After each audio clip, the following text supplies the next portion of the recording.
and a bit later on we'll take questions from you, and it's important that you ask them questions because ultimately they are the ones who are accountable for every decision that is eventually made.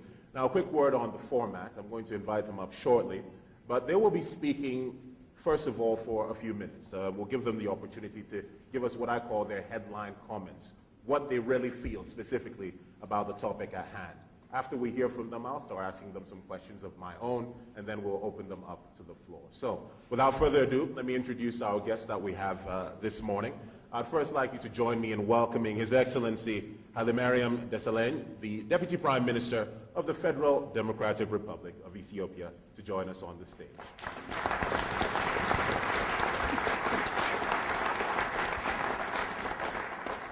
Now, also with us this morning is His Excellency Ambassador Alim Chumo. He's the Managing Director of the Common Fund for Africa.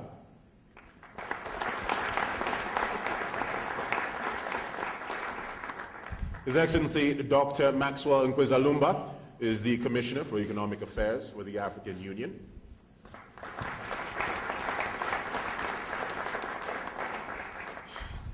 And His Excellency Dr. Abdallah Hamdok, the Deputy Executive Secretary for the UN Commission for Economic Affairs. Economic Commission for Africa, I should say.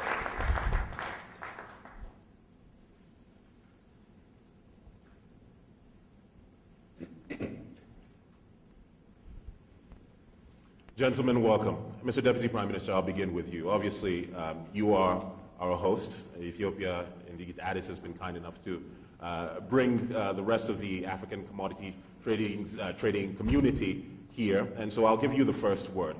Talk about the timing of this. Why is this important now? First of all, I would like to welcome you all to Addis Ababa. And feel free that you are in your second home.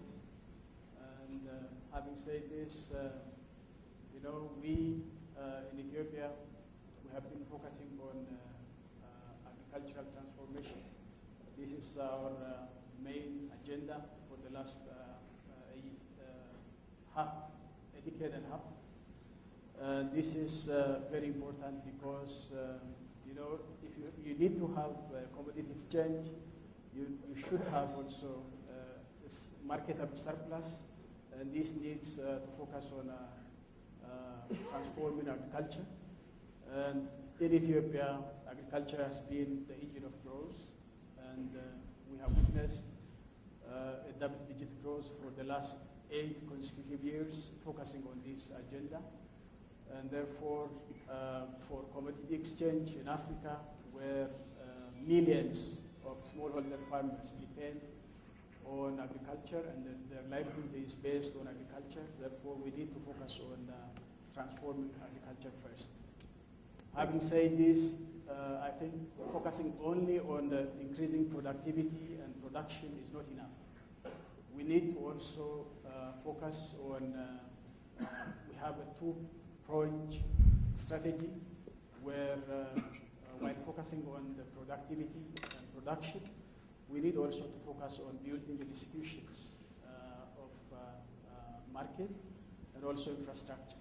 So this is very important, and that's why that has led us to establish our Ethiopian Commodity Exchange, which is very important. But still, this is not enough.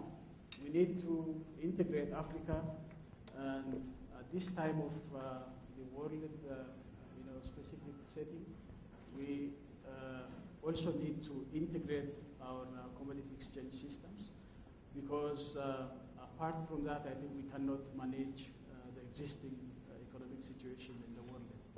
So our small-scale holder farmers has benefited already from the establishment of this commodity exchange in Ethiopia. This has to bring transparency, and also has to bring lots of things, bringing both traders, importers, and processors with a transparent mechanism. And this is very important at this moment. But if you see the global situation now, as you mentioned, we need to act immediately, because been talking about these things many years, but action was lacking. So at this moment, I think there need to be coordination among countries, the better coordination, better transparency, and this is very important, and I think this is a timely agenda for all of us to act as Pan-Africa as well as the global setting. Thank you. Mr. Deputy Prime Minister, thank you very much. Dr. Hamdok. Thank you very much. Let me start by thanking the organizers for inviting the UNECA to this extremely relevant, timely issue. For us, I think the issue of commodity markets is both developmental and also involves some political issues. For the new order of global commodity markets to emerge, we would like to see two issues. One, it has to be transparent and it has to rely on efficient working markets. This will ultimately end in having new order which is just and equitable and fair. We welcome the recently concluded declarations of the G20, but I think the challenge today is not declarations. We have so many of them. We need to move from declarations to implementation. For Africa, ultimately, the central issue of these commodity markets is really about development and economic transformation of the continent, enhancing productivity of the smallholder, linking them to markets, increasing their incomes, and through that process contributing to uplifting millions of our small producers from poverty, achieving MDGs and all that. This requires a change of perceptions from our partners, old and new, looking at Africa as a destiny for rewarding investment and business. We want more trade and less aid.